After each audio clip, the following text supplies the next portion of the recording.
secrets of the past are all around us, hidden in our streets, buried under our feet. And in this series, I'll be uncovering those secrets as I explore Britain's most historic towns. I'll decipher physical clues. Look at that. It's covered with lizard-like scales. And get to know some extraordinary characters who are often overlooked. He operated like a spy master. They lied, they deceived, they cheated. With the help of Ben Robinson's Eye in the Sky, I'll discover which towns across the UK reveal the most about each period in British history and find out how those stories still resonate today. 3,880. More and more individuals are still dying from the plague. Oh my goodness. From the adventurous Elizabethans to the elegant Georgians, from medieval knights through to the height of empire, I'll tell the story of an era through the story of a single town. Today, I'm in Britain's most Elizabethan town. Secret courtyard. It's rather like Jeff Bezos living above the Amazon warehouse, you know. A town that helped forge a brand new, indomitable England and usher in its first golden age. She's absolutely dripping in pearls and gems, isn't she? Home to ruthless pirates who stole millions as England entered the slave trade, but were acclaimed as heroes. There's this mixture of being patriotic and then also getting rich. If you really want to understand the Elizabethans in all their crafty, contradictory glory, and the emergence of this new world-encompassing myth of England, then Plymouth is the place to come.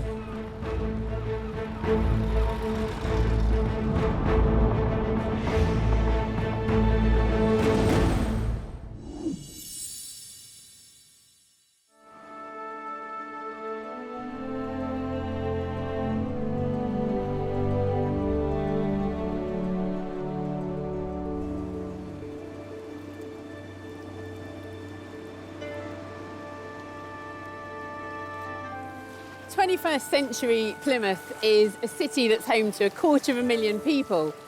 And it's also a busy, thriving port with regular ferries going across to France and Spain.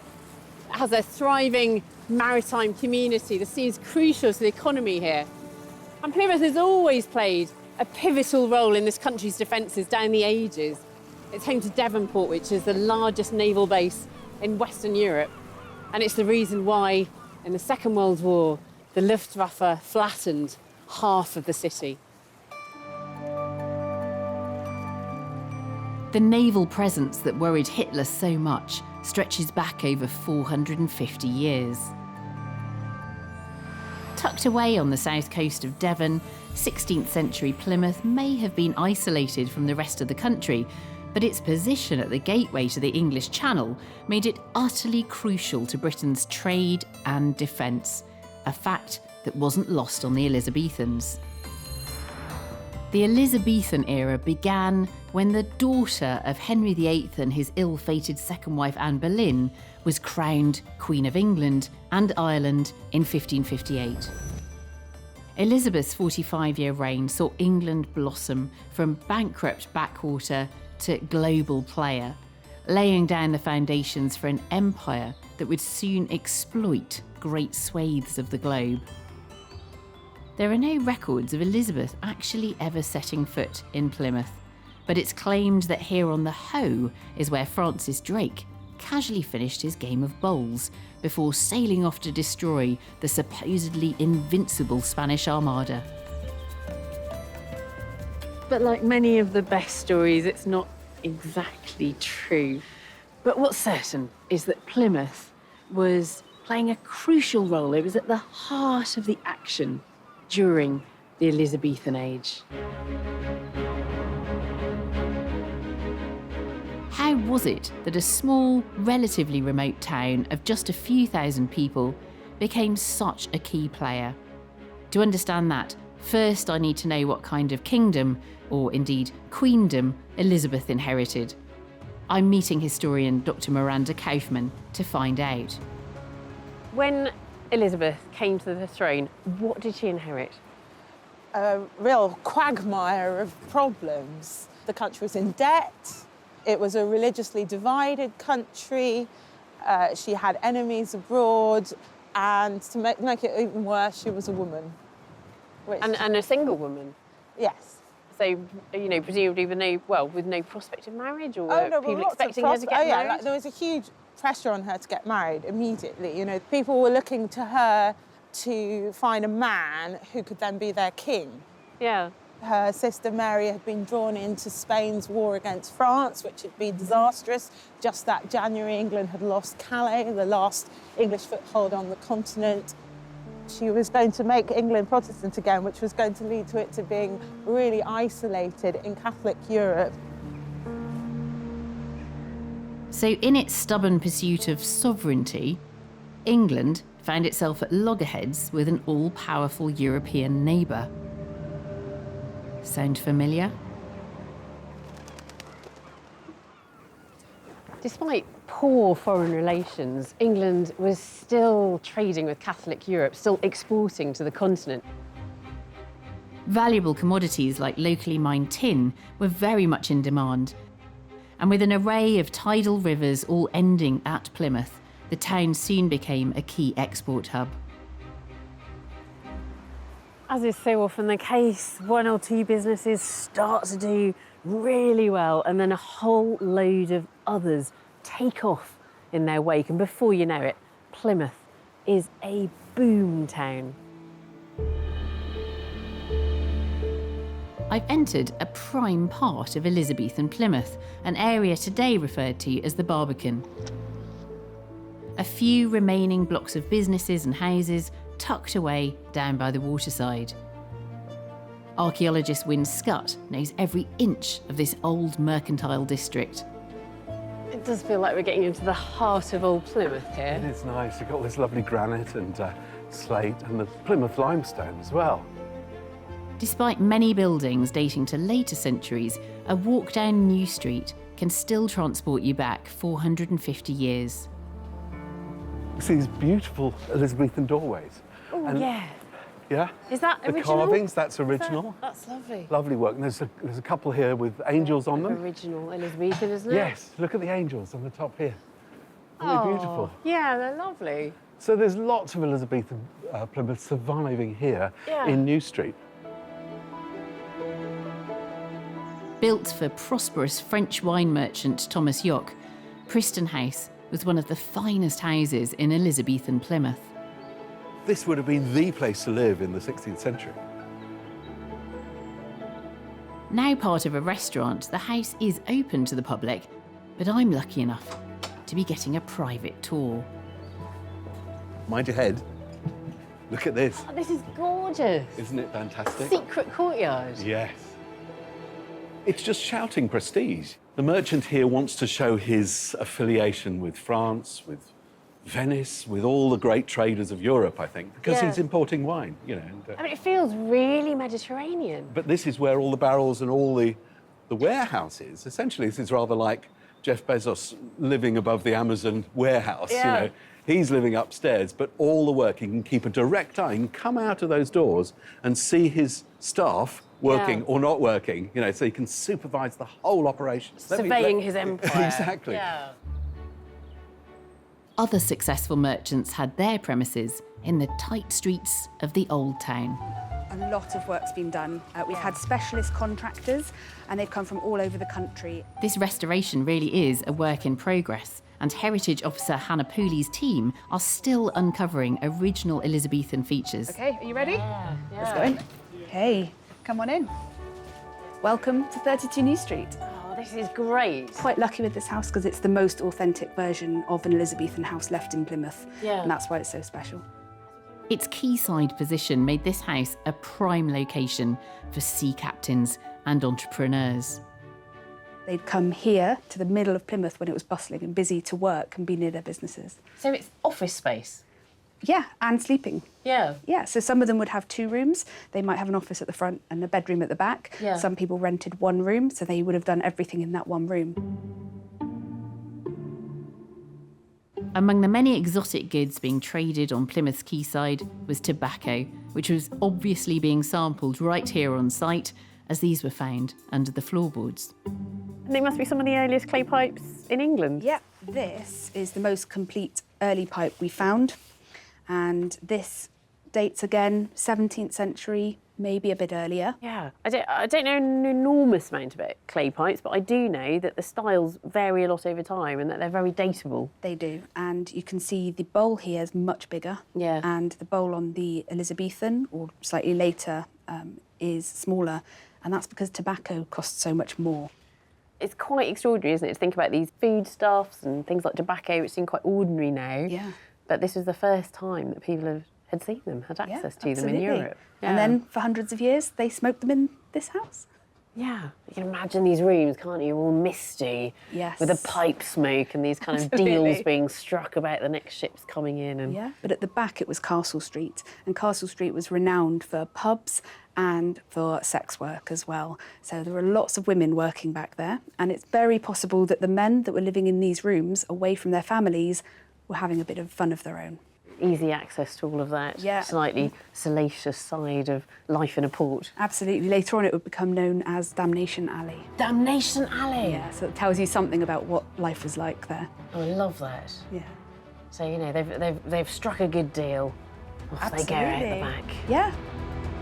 If sealing a deal Elizabethan style raises an eyebrow, many of the intrepid men who sailed from Plymouth would employ far more morally compromised methods and use them with Elizabeth's blessing. They'd open up new worlds, create new trading opportunities and protect England from enemy forces, but there weren't any epaulets on the shoulders of these men. They were pirates.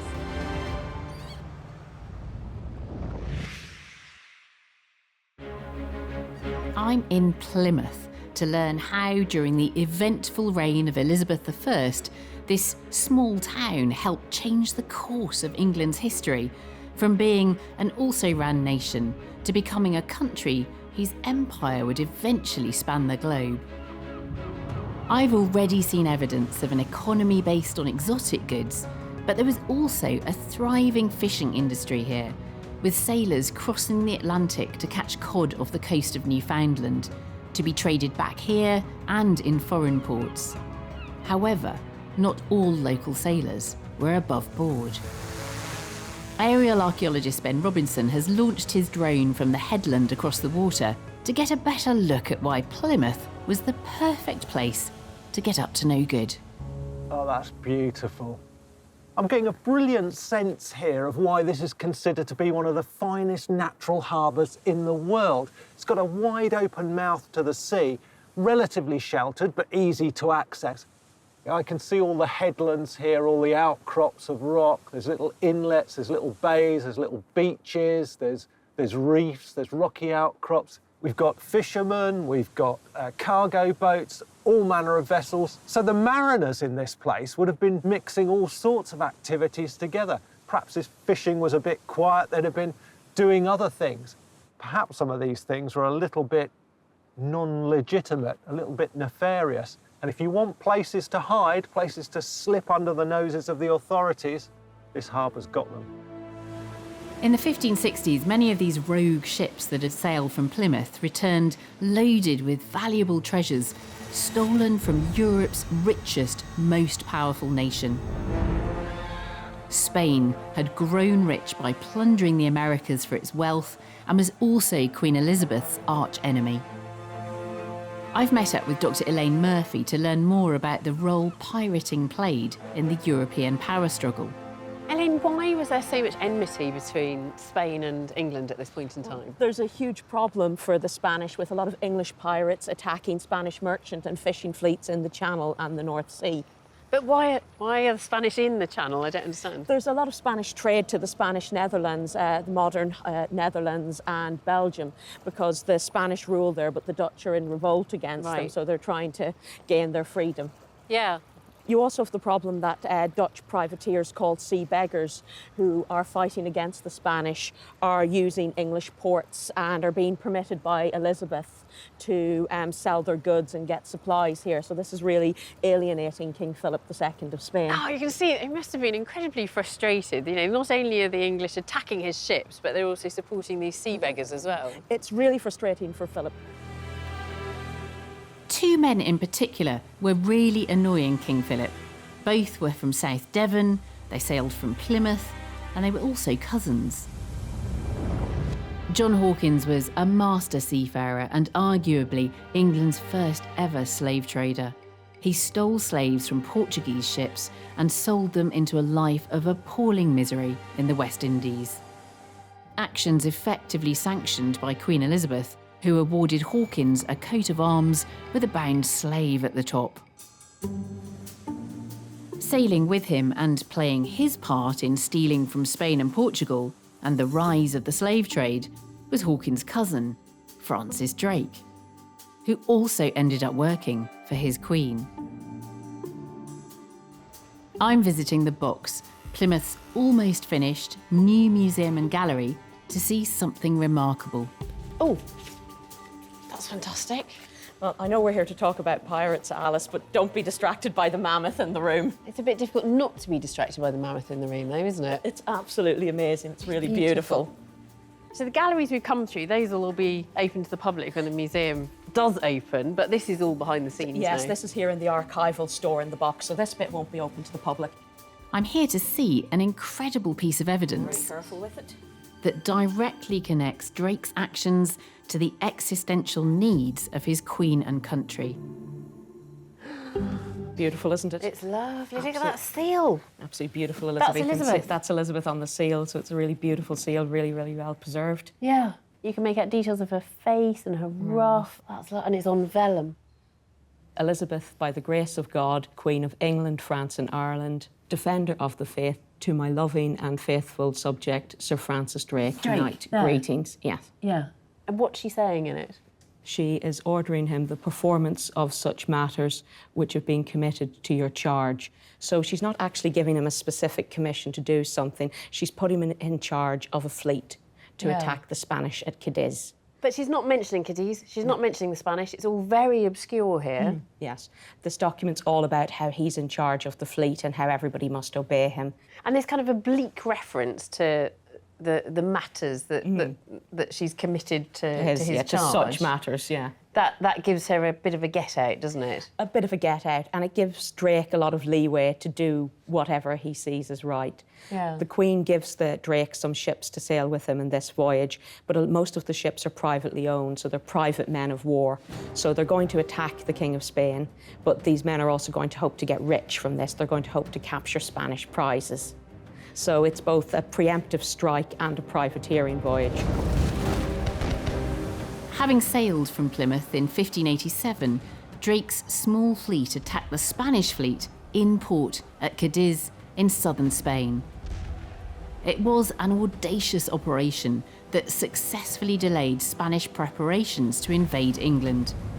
And as usual, Drake made sure he returned home with his ships full of treasure. So he's acting privately, but very much under the aegis of Elizabeth. Yes, the Queen is caught up in everything and will take a share of all the profits these men make. Yeah. I mean, in some ways, it reminds me of, I don't know, stories of espionage today where, you know, spies are doing things, obviously, with the blessing and with the encouragement of the countries they're acting for, but then the countries can completely deny any connection with it. I think that's important, the deniability, but also you don't want to say where you're going in this, because what if this fell into Spanish hands, or what if a Spanish spy found it?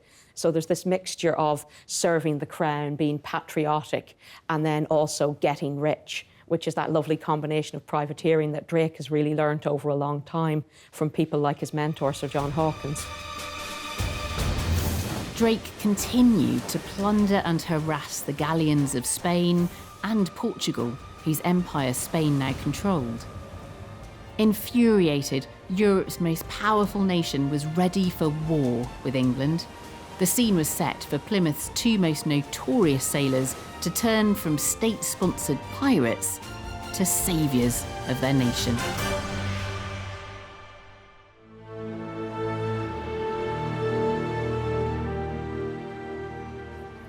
I'm in Plymouth, a city whose streets were said to have been paved with gold during Elizabeth's golden era, and that gold came from Spain, stolen by Plymouth's famous and globally feared pirates.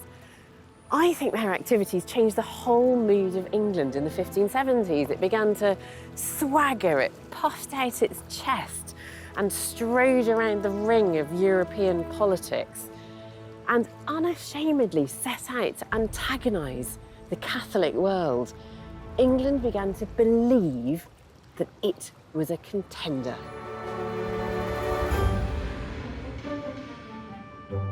Arguably, the man who was doing the most to create this new confidence was Francis Drake, Plymouth's superstar sailor. Sometimes it seems this town is one great homage to Drake.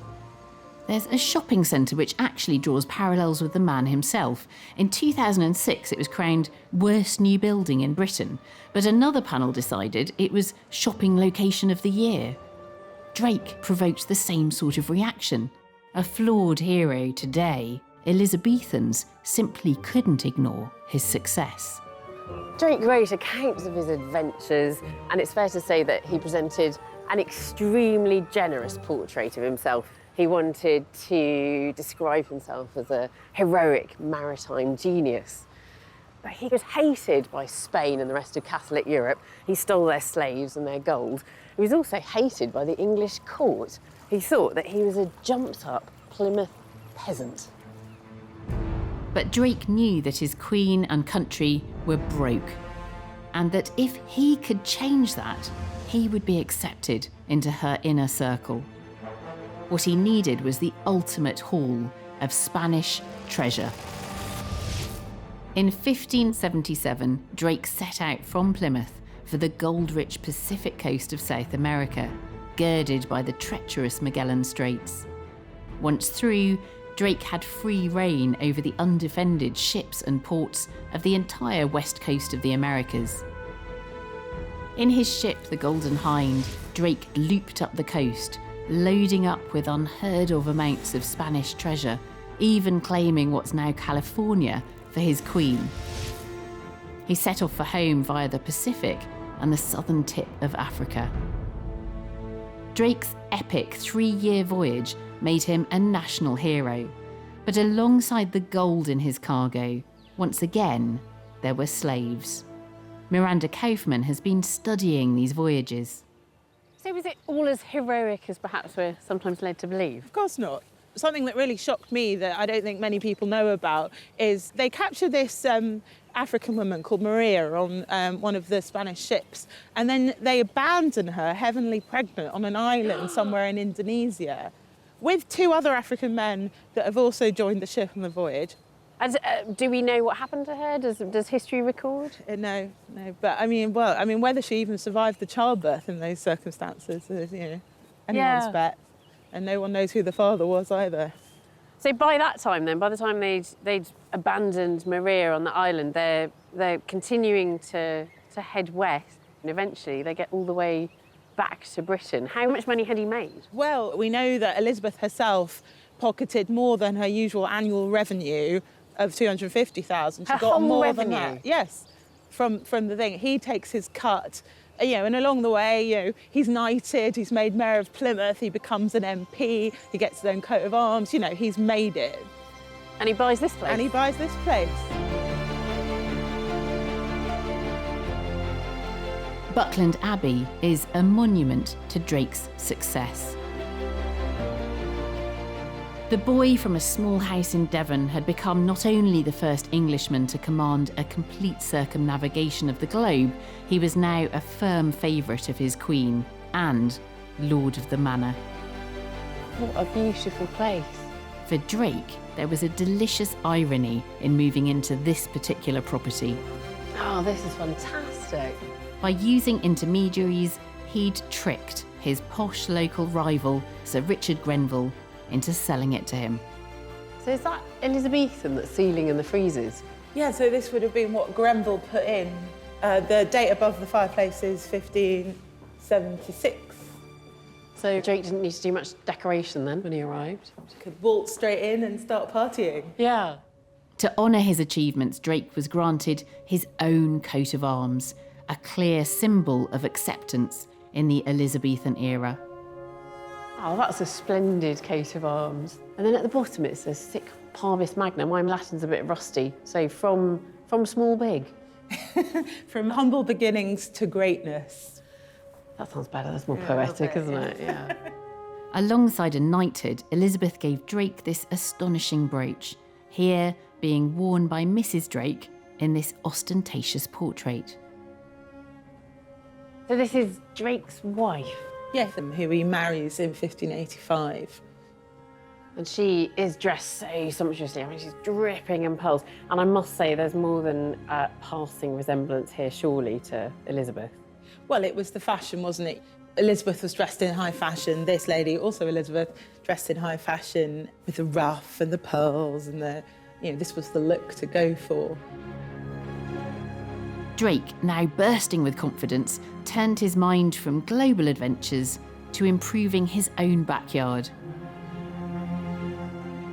With its great inlets of brackish tidal waters, Plymouth badly needed a consistent supply of fresh water. Now, as mayor, Drake used his guile to lobby Parliament for funds to create one. Some of the resulting structures still exist today, and Ben Robinson has taken a trip up onto Dartmoor to take a look. There we go. Starting to get a bit of height now, and things are suddenly becoming a lot clearer. I can see what I'm looking for starting to emerge. It's like curving earthwork, a channel, a leat. This is Drake's leat, an artificial watercourse. And the idea of this was to bring fresh water down from Dartmoor, where there's an abundance of the stuff. And what it intended to do was to help scour out the harbour with this flow of fresh water, but also to be used for firefighting and to provision the Navy. Very, very important. Can we just get a little bit lower, Max? Yeah, that's good, great. So we're zooming in now. Crikey, we're flying along it. It's a narrow channel. It's only about 6 foot wide. It's fairly shallow, 2 foot deep, but that's all that was needed to carry this water down.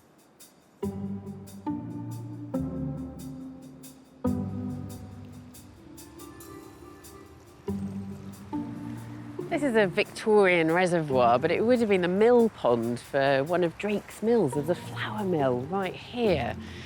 Because you see, the water from the leat never reached the sailors, and instead Drake took full advantage of this new watercourse and built mills along it.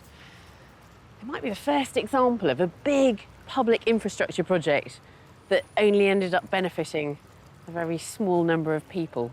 Something that mayors in Britain and around the world have been working hard to perfect ever since.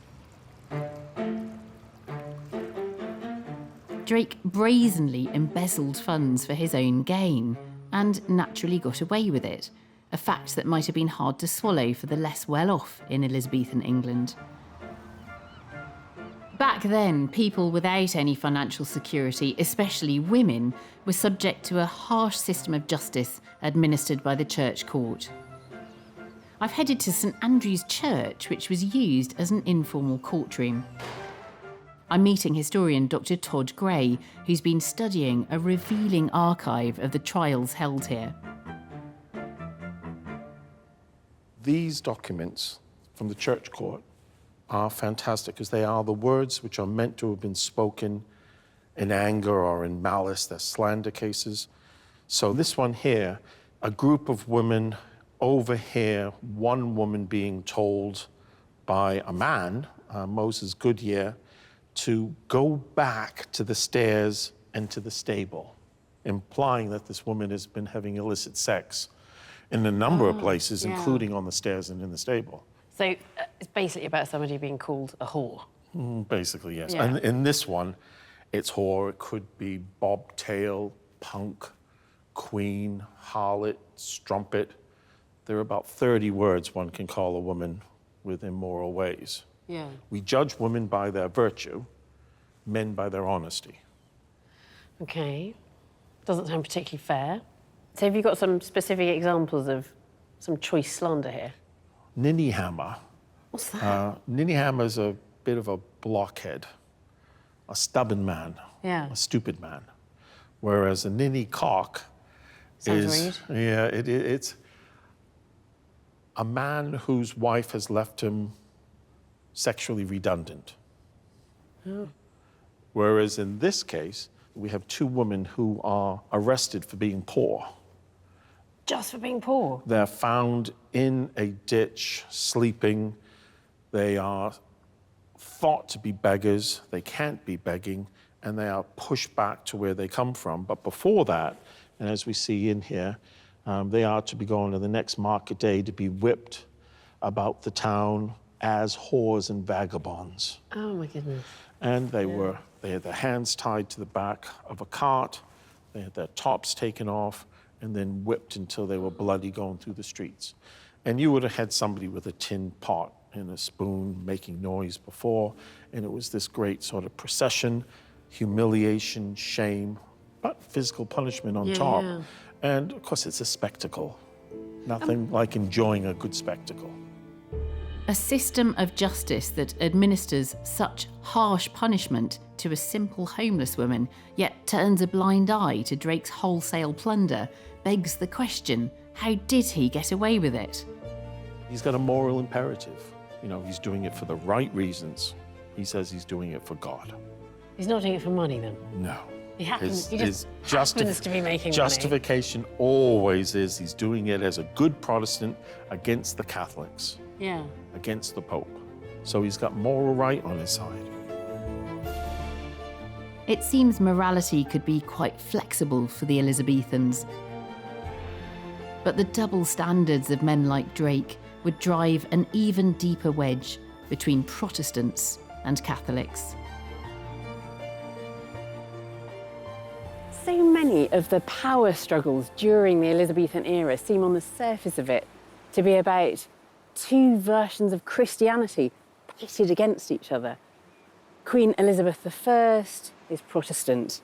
Mary, Queen of Scots, beheaded in 1587, was Catholic. And then there's this epic battle between Protestant and Catholic forces at sea. But really, that's all about trade, money, and power. After years of suffering not only the indignity, but real financial losses as the trade and military routes of the Catholic Spanish Empire are disrupted by Protestant English pirates, King Philip of Spain finally cracks. Retribution was coming.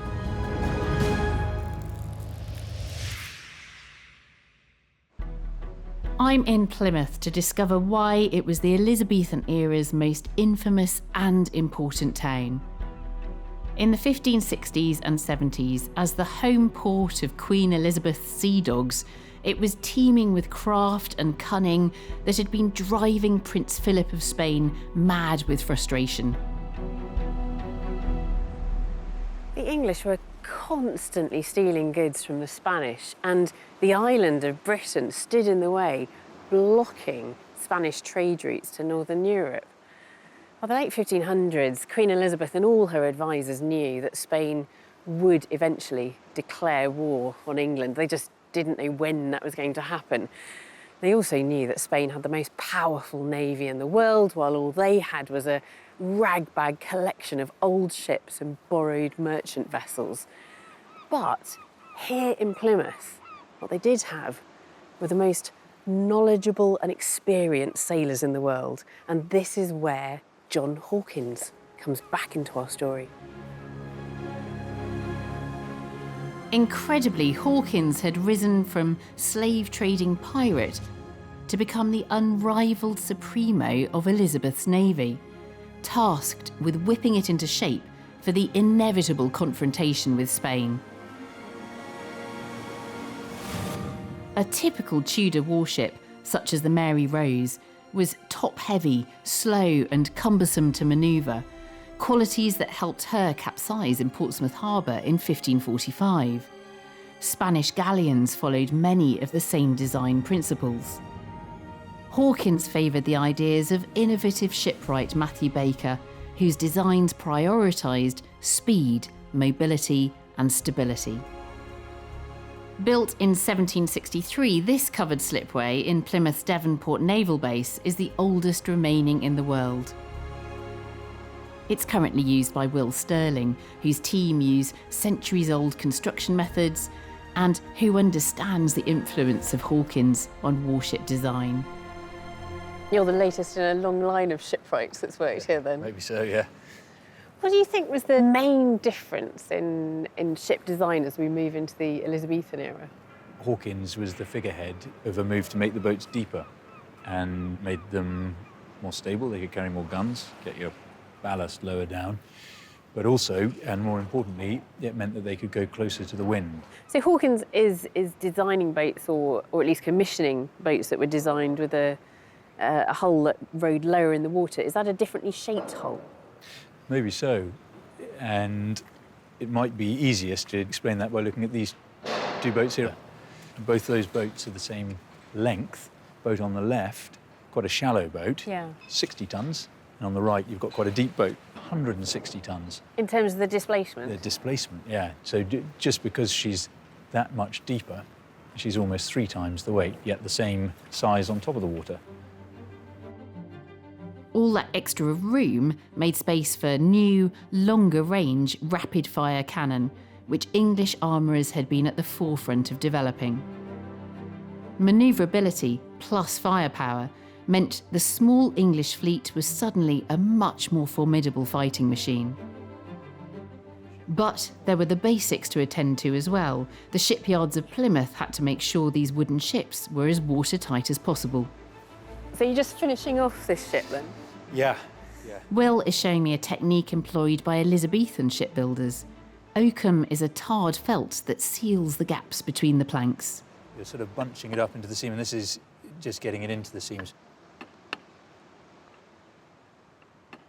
It seems amazing that that's going to be watertight enough. No, really watertight and really strong, yeah. Will makes it look really easy. Definitely something I can have a go at, surely. All you've got to do is get it in the seam, and then you can tap it in a bit more afterwards. The wages were based on how many feet you caulked in a day. Oh, my goodness. I think you've been enough. I'm not going to make enough for dinner, I don't think. Yeah. Luckily, John Hawkins had far more skilled shipwrights to help build his ships for the new Queen's Navy. And because he was treasurer of the Navy, crucially, he controlled the purse strings. Hawkins had the access to the funds, so we can all have great ideas, but making those ideas happen, you need to have access to money. Yeah, so it's not private enterprise and innovation. No. This is state-sponsored R&D. Yeah. They're pitted against those European powers. Yeah, that's it. No, that's it. They're pitted against, and they're trying to make sure that they're the best, and they want to have that edge. Hawkins got Elizabeth's new navy ready just in time, because in July 1588, the greatest fleet of warships the world had ever seen hove into view just off the coast of Plymouth. We've been here before. This is the bit where Francis Drake, who by now was Vice Admiral of the English fleet, nonchalantly finishes off his game of bowls on Plymouth Hoe. That takes us into the realms of mythology. We need to wrestle ourselves back to reality and look at what was actually happening out there in Plymouth Harbour over this couple of weeks. Ben Robinson is out on the headland with his state-of-the-art crow's nest to give us the bigger picture of that first great Battle of Britain.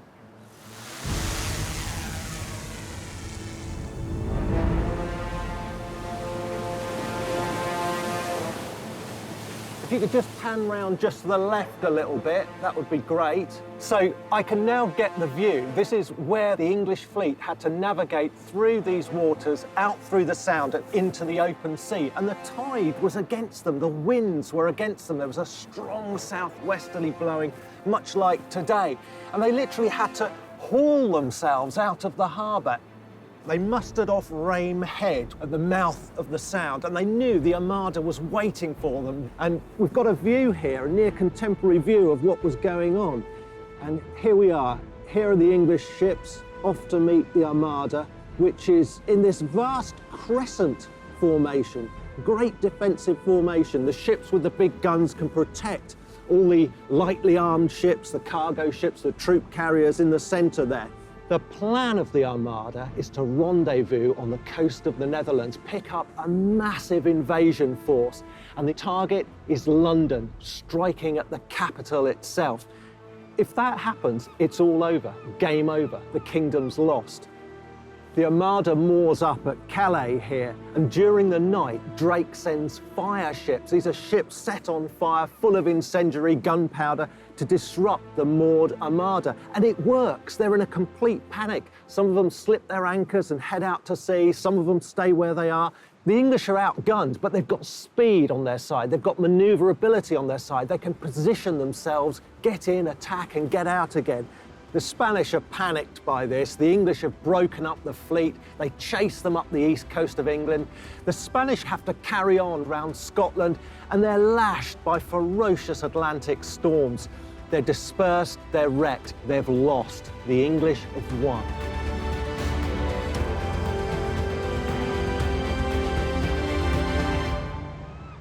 It was an astonishing outcome. The Spanish were so sure that they were just going to romp to victory, that their admiral, Medina Sidonia, has identified Mount Edgecombe House just over there on the hill in Cornwall as his future home. He never got it. Plymouth's two Knights of the Sea wouldn't enjoy their status as national heroes for long. Unable to resist the rich rewards of long voyages, both Hawkins and Drake returned to the Caribbean, where they both died at sea. But their deeds had already inspired hundreds of others to follow in their wake. There is another famous son of Devon who we haven't heard much about yet, but he was often here in Plymouth and quite closely linked with Queen Elizabeth, if we're to believe the stories. He is, of course, Walter Raleigh. I've caught up with Todd Gray again to find out how this iconic English name fits into Plymouth's Elizabethan saga. Todd, you can't really come to Plymouth and talk about history without mentioning Raleigh. Well, Raleigh's the flip side to Drake. He's handsome, he's charming, he's an intellectual, he's a writer, born 50 miles away, but his colonization attempts start off from here. He's a very rich figure that we know an awful lot about. And he has this idea of colonization rather than smash and grab. So he's not a privateer like Drake, then? He does do some of that, but that's not his main thrust, I think, what his legacy is. His legacy is establishing a New England in the Americas. He wants to colonize the whole of the coast, and he owns 3,000 miles of coastline. Doesn't quite work, and it takes a little while for it to succeed. Disease and starvation meant Raleigh's colonies all failed, and in 1603, a tired Queen Elizabeth died without an heir. However, the colonising zeal that was pioneered by the Elizabethans would take root in a big way thanks to a certain ship named Mayflower that sailed from right here in Plymouth in 1620. The only way they can colonize New England is by exporting Puritans. Yeah. Religious fundamentalists will bear it. They'll stick it out, the cold, the miserable conditions, the poverty, just so that they have a place to pray in their way. So we get rid of them, they start up New England, and then it turns into a land bonanza. Yeah. So more and more people go out there for the land and they change the colony. It's quite deeply uncomfortable history, isn't it? The idea of going over to another country, another continent, and just seizing it for yourself. There were people there already. I find it quite strange. I mean, I have ancestors who were on the Mayflower. Do you? So we weren't... You don't? I do. You traced it back? I do. I have Stephen Hopkins, and they weren't religious fundamentalists.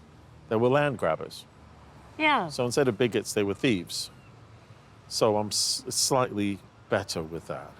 But look, you're here now. There are the Mayflower steps. Your ancestors stepped off these steps onto those ships and off they went. Yeah. And you're back here. Yeah. Apart from it wasn't those steps, was it? Because they're Victorian. They're Victorian. Yeah. But never mind. They're like the steps they would have used when they came down. Yeah.